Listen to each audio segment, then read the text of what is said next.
What's up, guys? It's your boy Elvis, bringing you back on another podcast. Today we're going over my boy Marcus. I haven't seen him in a while. He's been moving around the country. He went to North Carolina, came back, and then left me again on some not good circumstances.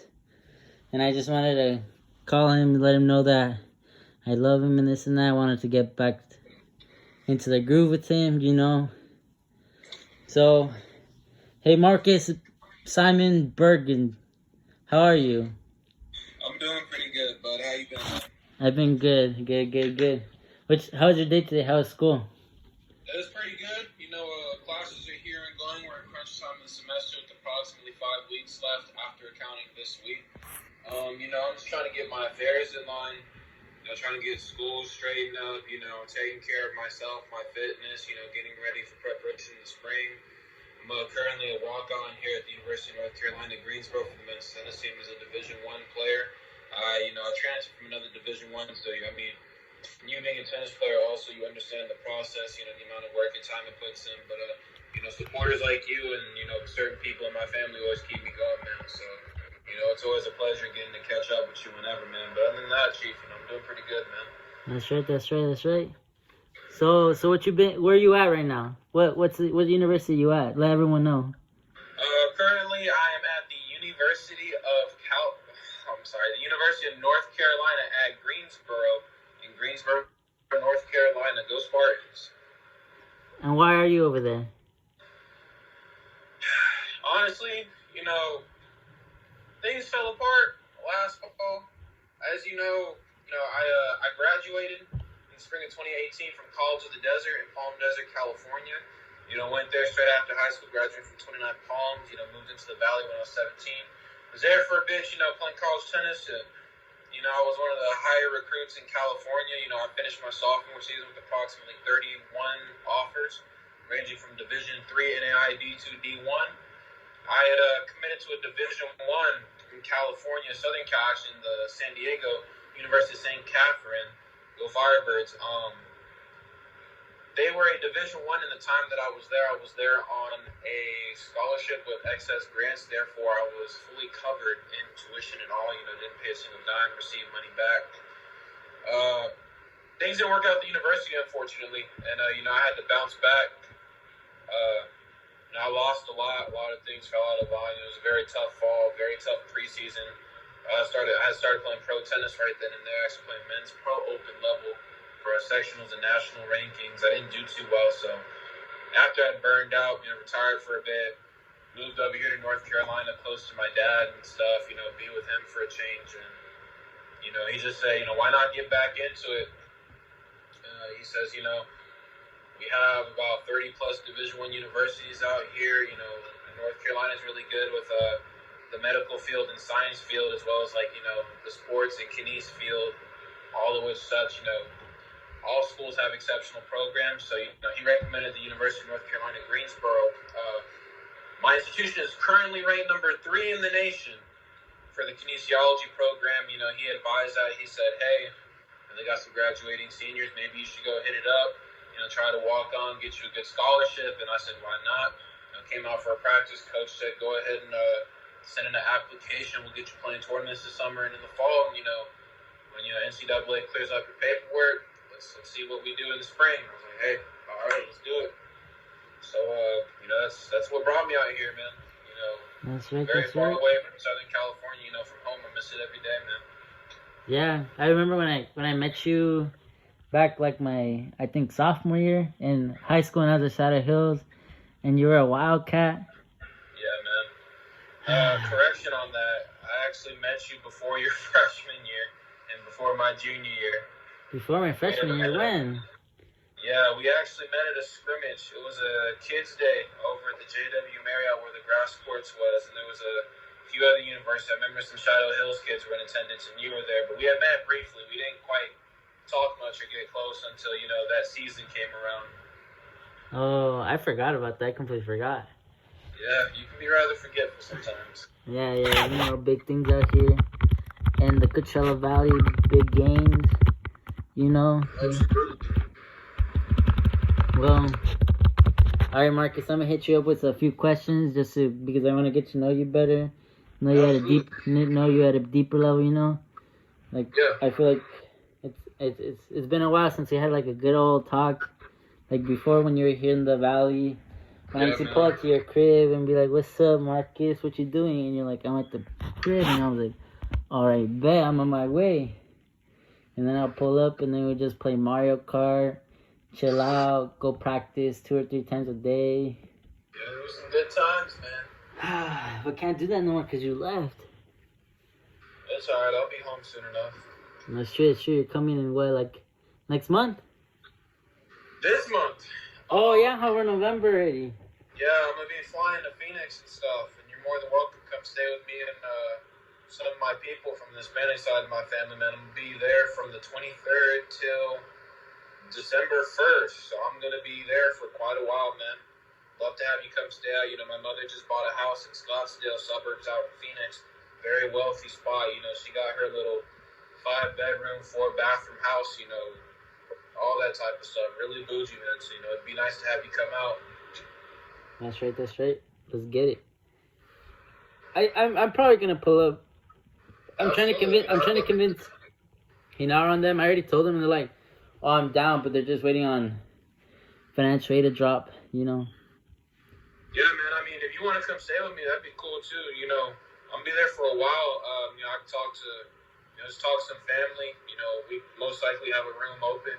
You can stay in. You can always stay in, you know, my room, as I've been told I have one at this house. So I'm looking forward to seeing what it's looking like when I go. All right then. All right, so Marcus, I'm gonna get to the questions this week. Get this moving along. All right, so Marcus, the first question is like, what do you want to be when you grow up? Like what career do you want to take, or what are your plans to getting there? When I finish college, I would like to become a United States Tennis Association and Professional Tennis Registry certified high-performance tennis coach, coaching junior pros at a sectional, national levels. You know, I like coaching them, coaching college players of higher caliber as well from all over the world, even working with professional tennis players from around the world. I've been very passionate about the sport. As you know, I've been playing for, you know, almost 10 years now. I've been playing for quite a while. You know, I played a little bit of junior doubles and stuff. I played in high school varsity all 4 years, played at College of the Desert. You know, played a lot of preseason. As you know, my longest run was at the Cerritos Invitational Junior College in the main draw. I got to the quarterfinals out of, you know, a round of 128. You know, it was a very good tournament. I've always been working hard. You know, I played at University of St. Catherine, as I mentioned before. I was going to start at the 3 position until I left. Even then, you know, I was playing in, you know, men's opens, got to the round of 64 out of 128.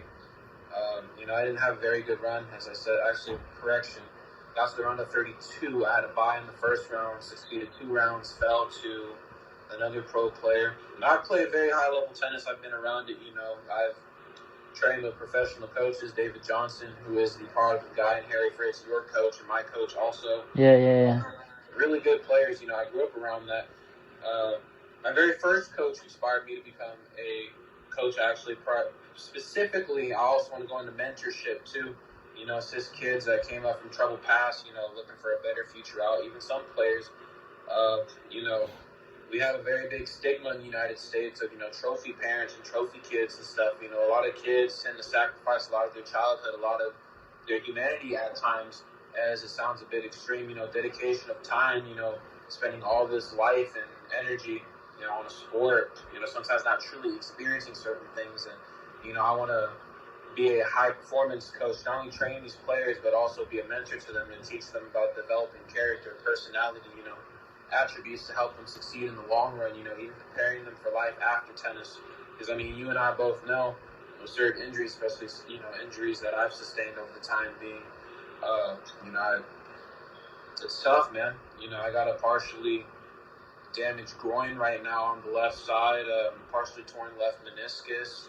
You know, it's a lot of rehabilitation that goes on, you know, burning out. It really hurt me because, you know, my injuries and whatnot, you know, I had to do what's best for me. But what made me want to go into this profession? My very first varsity coach, Coach Larry D. Battle, big shout outs to him. He really built me as a tennis player, helped me with the discipline, taught me my work ethic to this very day. I owe a lot to him. He's a really great guy. I just don't know where I'd be without him. He really looked out for me in times that I really needed somebody. Him and his wife, my Aunt Glenda, great people. They really brought me into the sport, taught me a better way of life, helped me out in really tough times in high school. And for that, I'm eternally grateful and owe a great debt to them. That's what I was saying, he helped me out a lot in high school. I grew up with anxiety and depression, as you know, and I went through some times. We talked plenty, getting to know each other and got even closer, as I got to college to the desert. He's a great guy. He inspired a lot of kids, and the way he inspired me is the way I want to inspire other kids, because I grew up around a very violent scene. After leaving California for a bit, I had moved to Mexico for some time, living in one of the border cities on the Rio, Colorado, living close to my mom's family, crossing the border for school every day. I got into a lot of fights. I was getting in trouble here and there, just doing a lot of bad things, getting surrounded in really bad scenes. I got into gang affiliation, so I guess I could call myself an ex-gang member also. Just a lot of things, was going wrong in my life. And I carried back when I moved back to California, really hood habits, as if you will. Some people might call them ghetto habits, just really obscene, raunchy, just violent. A lot of violence in my life, fighting. And he introduced tennis to me as a way to express my anger, better teach me discipline. Through tennis, I gained a perspective on having a sense of honesty and self-integrity, and finding self-peace within myself and discipline as an athlete, as a student, increasing my grades in school, performing better in work ethic, being more optimistic about life, working even harder. Tennis was really there for me when I was having a really horrible home life growing up. So becoming a high-performance coach is a very passionate goal to me. And right now, I'm just in school, finished up my degree. As you know, here, as I mentioned, I major in kinesiology with a focus in exercise physiology and strength and conditioning. Get those certifications, get strength and conditioning coach also, helping kids improve their fitness on and off the court. Being an athlete is a year-round deal when you want to make it serious. I believe you know this too, because once you graduated high school, bring you to college in the desert, getting you up to pace. We used to hit 3 hours every day with our good friend Clayton also, who pretty much I brought you to our hitting sessions. Me and Clayton adopted you in close as a, we were already brothers then, but, Clayton adopted you as a brother too. We introduced you to a lot of our training partners we were hitting with outside of the team, a lot of the pros we trained and hit with. And, we got you in there. So it gives you perspective as to, what I was growing up around, that kind of brotherhood, that bond. Yeah, I remember. Sincere, but for me, just get my degree, man, get my certifications. I have some jobs lined up. I'm looking at expanding my business, back home to the West, possibly come back to the Coachella Valley, working in an academy or a country club, training athletes of all level. Perhaps even moving to Phoenix, Arizona, coaching over there. The Phoenix, Arizona has a grass facility that is home to plenty of grass court tournaments that I visited. There's very rich tennis culture over there, so it's a possibility for the future, I must say. But that's my preference, where I want to go. All right, that's good to hear. That's good to hear, Marcus. The second question is, what are your goals for this year? As it's November 1st, man. We got 2 months left. This year has really flown by. My primary goals for the year after leaving Division I was to really, work on my mental health. And, it's not only, a year-end goal. We can't work on ourselves mentally overnight. So it's more so a lifetime goal. Year-end goals is, for me, just finishing the semester strong. For me, a big goal was getting financially stable again, making money, getting back on my feet, getting the external things around me correct, getting back into school, getting a job and getting back into school was biggest things for me. And that was really what mattered. That's really what counted. Being able to spend more time with my family, being in the scene a little more, and really building my character, man. Just more so, not only, year-end, short-term, but also, lifelong, long-term goals. that was really my prerogative from the jump. Biggest year-end goal, man, is to finish my semester strong, man. You know, really get to change the perspective on what's going on. I mean, come the summer, I will be a senior in college, man. I got one more semester left and I graduate. That's right. I'm looking to play my junior or my senior season in the spring at a Division One. I have not quite decided. You know, the way my training has been, professional tennis kind of seems like that might be down the road if I do consider it. But, you know, for now, I want to focus on the career at hand that I really am so passionate to pursue. And I just really want to take care of school, man. So end of year goal is just getting school taken care of. Nothing more, nothing less, man. You know, just finishing school with strong character. You know, planning out the kind of person I want to be next year. You know, learning to grow and become better. You know, grow through what you go through. All right, that's good. That's everyone's goal right there, to be better. Like, I know I'm here at College of the Desert, but I need to finish strong because I was short one unit. Remember, I told you I was short one unit, and I couldn't play last year. And then last year we won a state championship here at College of the Desert. Absolutely. And I couldn't do anything because I was sitting on the bench because I was 1 unit short because I dropped the class. You know, it happens, man. Another thing I had to learn this year, too, a little bit of advice I can share with you. You know, I might tell you from time to time. You know, we face a lot of inconveniences in life. We want things to go smoothly all the time, but sometimes, you know, it's not how it works. Sometimes we have to really take the time to be a little more graceful, be a little more patient and willing about our fate. Sometimes things happen. You know, you and I both, what we share in common, we both took a redshirt year between our freshman and our sophomore year. For me, it was more so, you know, get in shape and get better. You know, the plan fell through. For you, you know, it's just academics and training. You know, we both have always seen eye to eye in a lot of common goals. So, you know, it just happens, man. It really does.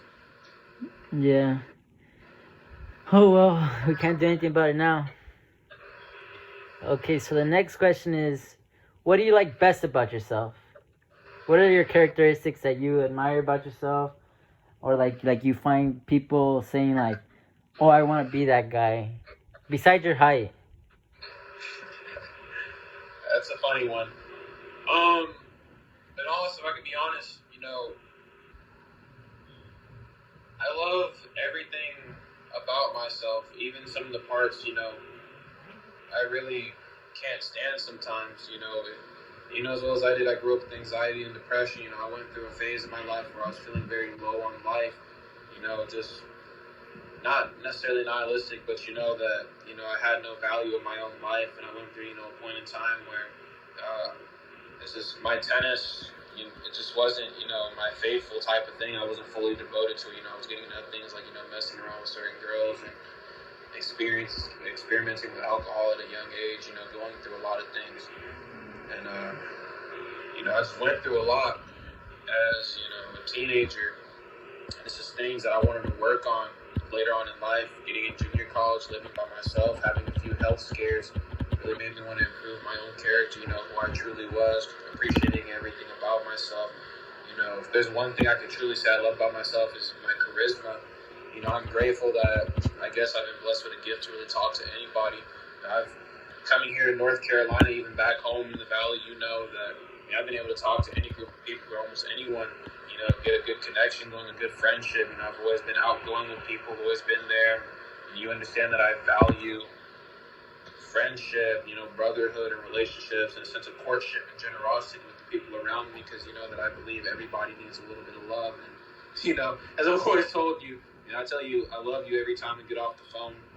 Yeah. You've heard me say it a couple times, you know, I love me and you enough for the both of us. So, yeah, man, you know, for me, I just say, you know, my sense of compassion and courtship, as well as, you know, my sense of charisma is something I truly value about myself, because I think without it, I wouldn't quite be the person I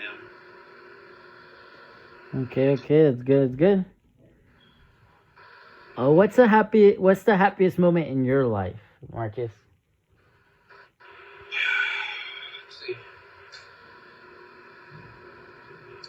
You know, I've experienced a lot of happiest moments, but if I have to say one of the happiest moments that I will always hold near and dear to my heart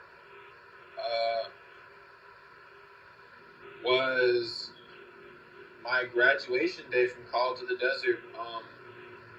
As you may know, the day that I graduated from College of the Desert was also the day that I had signed my letter of intent at first committing to Ottawa University in Kansas, the Braves. That didn't work out either, but, graduating junior college was very tough. Because, I was having to live off, not only financial aid, but, I was also a DJ as well, making side money off of that. Paying for my school, man, taking care of everything, my rent, my bills, trying to make it on my own, that long 2.5 years, almost 3 years, it paid off. It really did. I worked very hard, as Elvis, to really be the person I am. And, it's just, it was a content, it's just maturity, content, and character, really showing my inner drive that really got me to that day, that signing day. Going from losing so much weight and being, the total opposite of a player I was years before then to even have a signing day, making history and achieving milestones, not only for the Twin Lake Palms High School, but for College of the Desert also, being one of the very first tennis players that had signed in 4 years since, the last coach after, College of the Desert men's tennis went on a major decline. So I'd say that was one of the happiest days of my life. I've experienced many more happy days. I really do look forward to experiencing even greater happy days later on in life. That's good. Well, this is going to be the totally opposite of what I just asked you. What's the saddest moment of your life? As I told you, I've gone through it. I really have.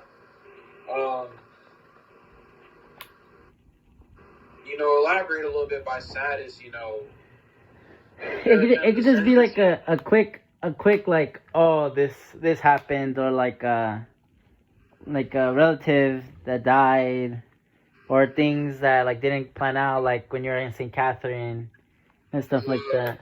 You mentioned that. I must say, last fall was one of the very hardest periods in my entire career as a tennis player and as, an adult, a student, a college athlete tennis player. 2 days before my second ever professional tennis tournament, getting to the round of 16 and losing, I found out my grandmother in Mexico was dying. And she wanted to see me. And I wanted to, I really wanted to be there, man. I really did.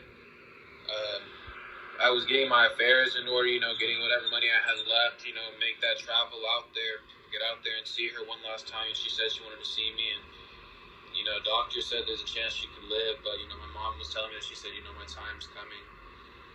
And I had found out that Sunday, day after I had lost from the tournament entirely, that she had passed away that night. One of her very last words was, where's Marcus at? Mm-hmm. And, it was a lot of pressure weight on my heart, man. I'll be honest with you. Well, God bless her soul. Hopefully she's in the Silver City. Yeah, honestly, I do have to say one thing is for sure.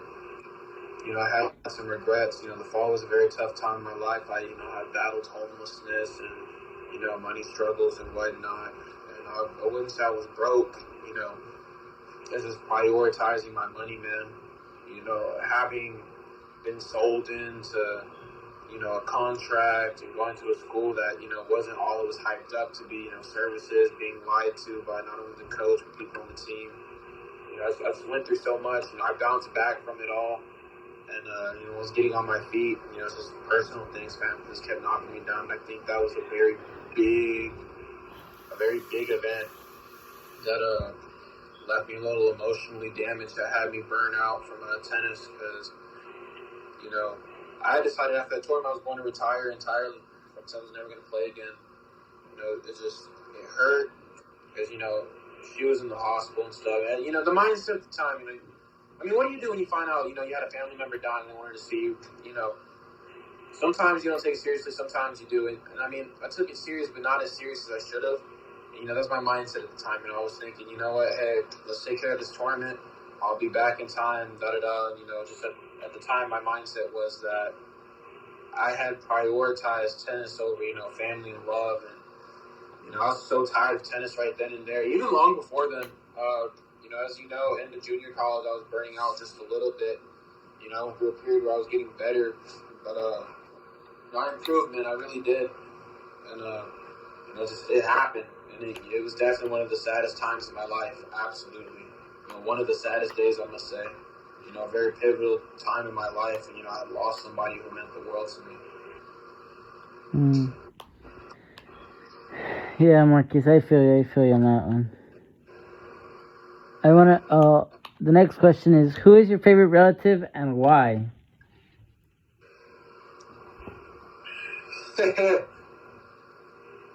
I said favorite, not worst. Yeah, I know. I heard you the first time, man. My favorite relative, my dad, man. I don't quite put family on a pedestal, but if there's one man of anybody in my family, who has been loyal to me from day one and has never questioned my prerogatives, my personal objectives and goal, somebody that's supported me every step of the way, my father, James Edward Simon II, he's the king in my life. He is one of the greatest people I know sincerely. I love everything about him, just my dad, man. He's always been my hero from when I was a young age, actually, in my phone, and for the past since like junior year of high school, he's been Daddy-O, my hero, with heart emojis in my phone. And every contest list I've ever had, my dad is my inspiration, my hero, everything he's been through. He taught me a lot of things in life, things that really shaped me to be the person I am now. Actually, he's the one that really taught me about being courteous and generous and, having a full heart for people, showing that a smile goes a very long way. And for that, I'm eternally grateful for him. Any chance that I get to see him, it's always appreciated. I love him dearly. And he truly is, one of the number one men in my life. Absolutely. And I have to say, of all the family members that I got, my dad is sincerely my ride or die. And, shoot, I just love that man to the edge of the universe and back. I really do. That's good to hear, Marcus. That's good. Do you have someone to look up to? Absolutely. Okay, so the next question is, what are the most important lessons that you've learned in life? Something that I feel like impacted you a lot. What is my biggest lesson in life? Yeah, that you've learned. I think the biggest lesson was basically kind of assess my own moral code against myself. My biggest lesson is love, man. Learning how to love somebody. I'm not talking about intimacy in a relationship. I mean, having learned that also, I understand that value. But the concept of love for people and humanity and oneself, going through all I have in life and everything I have in my career as a student athlete, I've met so many amazing people in my life, including yourself, just other people. And love has truly been something that's really taken me a long way. I've really learned the value in just a smile, words of kindness, a hello and a goodbye, a hug, showing people a sense of courtship, generosity, and compassion, being open about my emotions and my feelings, truly learning how to love people around me. Working on myself for a very long time, I learned the concept of self-love and self-peace, inner peace is a fact. Learning to accept myself, everything I am, from my physical, mental, and my emotional traits, accepting who I am wholeheartedly. That's really been what kind of taught me to love. And when I learned to love myself, I love people the way I love myself. I will always put myself first, before anybody. When I'm taken care of, I strive to do that every day. Then I'm willing to look out for other people. But, no matter what, I just want to be able to say that there was never a time in my life where I didn't take care of myself. Because, the day that I stop taking care of myself, then I can't really be there to really show true love to everybody around me. So, the one true law of love is declared, not even by myself, but my moral, but, also by the Bible. That's very important to me, man. All right, let's get it. So, Marcus, how would you like to be remembered by? When I leave this earth? Yeah. There's one thing I say often, And not the size of your gun, so. you are the biggest clown in the world, man, I swear. So if there is truly one thing I want to get to, I want people to remember me by, I really love if people just remember the saying that I always said, I got enough love for the both of us, so don't worry. I really want people to remember, anything I might have ever done out of, courtship, generosity, compassion, and out of love. I want people to remember me, not only as, for the things I did, for the person I was. I don't want people to, say, oh, yeah, that guy Marcus, he had such a great tennis career, he was such a great coach, or, he had lost this in weight, he had this and this under his belt, he had these accolades, I just really want people to say, I had the pleasure and the blessing of, being able to know Marcus on, and I'm not saying that to sound pretentious about myself. I don't want to make myself sound a little egotistical, oh yeah, I'm this and this is the person to know, but, I'd like to strive for that one day when I do leave this earth, that people would say, I had the pleasure of knowing Marcus Simon, he was somebody that really made a difference in my life, with just his mood, his behavior, and his attitude, he would truly be missed. I'll love him forever, for all eternity. That's something I really want to do for people, really touch people's lives, and it's just a big factor, man. Mm-hmm. That is a really big factor. All right, Marcus. The next question is: when did we become friends? When do you think that you considered us both friends? Like, was it back then we first met? Going into high school, college? I think, we formed a good friendship. I think we formed an acquaintanceship when we first met at the Marriott, but I think we actually started a friendship when we got to know each other in high school, your freshman year and my junior year. And I say that, we really came close to be like brothers, once I got to my freshman year, and it was your junior year, because, we socialized and we talked here and there plenty of Oh, yeah, times. when we were on the grind doing big things, Yeah, man, when I was I was going to some of your high school matches, still supporting you and whatnot, really watching you, wishing for your outcomes until we come to College of the Desert, and I was excited. But man, I have to say, of all the people I got in my world, with the 5 people I can really truly say I love and care about that are truly my friends, I got a handful of friends, 5 friends. I gotta say, man, you're my right hand man. Like my father, you've always showed undying loyalty, unconditional love and favor for me, as I have for you. And, you've always reciprocated that energy on this. And I gotta say, I'm really grateful to have you as not only a friend, but as a brother, because you mean the world to me, man. I tell you all the time on the phone call, how much I love you, how much I miss you, and what you mean to me truly. And you're one of the friends that I really want to take with me to the grave. Whenever that time comes, you're somebody that means a great deal to me, truly, sincerely, and wholeheartedly.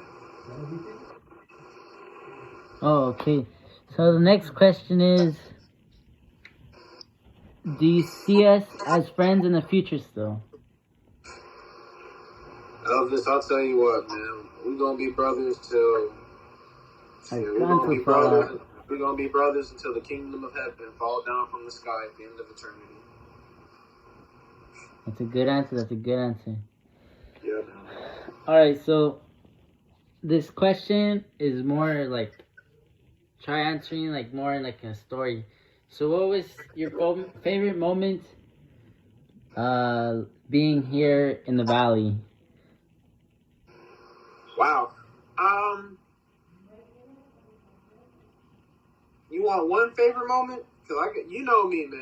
I got favorites. I've lived quite a life in the valley. Just name one. In terms of what? Anything. Athleticism, one of my favorite moments. All right, how about we split it up? Let's do one story of game day, okay, and then just one random story that you want to pick. Okay, so one about tennis and one about my personal. One of my favorite moments in my career was 2 of them actually. One was making it to the quarterfinals in the singles draw, the main draw of a tournament at Cerritos College in the preseason. One of my best singles runs in a tournament, all junior college career. And then my next one was when me and you got a doubles victory off of Division III when I had a strained hamstring. I'll always remember that one for as long as I live. It was quite the match, I have to say. Oh yeah, when we're unleashing the home wrecking slaps. Yeah, man, it was an epic match, I have to say. What else? One personal. Personally, as a person, my DJ career, one of my favorite days was with Alex Cooperstein, who's also a tennis player from College in the Desert. He's also a DJ as well. We grew up together in the music scene in the Valley, partying a lot, attending a lot of club and events. Me and him one Halloween, actually, 3 years ago, we DJ'd a party of 500 people in Coachella for a massive Halloween bash, man. We lived on to have an epic night, and we formed a great friendship there. So I'd say that was one of my favorite days as a regular person in the Valley. That's right. Daddy Coops. Yeah, man, he's a great guy. Shout out to him too. Amazing person. I miss him dearly. We were just talking the other day. All right. So the next question is, what's your ethnicity background? I am black and Dominican, man. Black and beautiful. Thank you. Yeah, I am. I'm black and beautiful, but also Dominican. All right. So we're gonna go. I'm gonna ask you a couple things about your parents. So, do you know where your parents are from? Each one, your dad and your mom. My dad is from Bridgeport, Connecticut. He grew up around there. My family came in long. My family's African. Went on my dad's side. They settled in North Carolina. So they started out first. I got family in Connecticut and here in North Carolina, very close by. That's where they come from. They settled around here all the time. Just those urban black families. Culture and tradition is a very big thing with them. My mother is from Sonora, Mexico, North Mexico. It's actually where I lived at one point in my childhood. I actually spent most of my childhood living in Sonora, Mexico before, really having established a sense of residency here in the States and stability as a teenager. My mom is Dominican, but she was adopted out that way by another, Afro-Latino family. And, my dad's black, so I'm black and Dominican, man. Have they told you any stories about them growing up? Like, you could just say one story about one of them.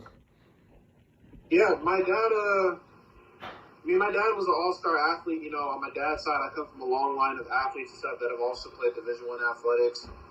People that have played, really high level. They've lived careers, or they lived lives as, life careers as athletes. They did that kind of stuff. My dad grew up in Bridgeport, Connecticut, a little bit of a really roughneck type of neighborhood in the 80s and the 90s. That was his kind of thing before he went into the military. So, he was an all-star football player, ranked and whatnot, what have you. He's also an all-star track runner,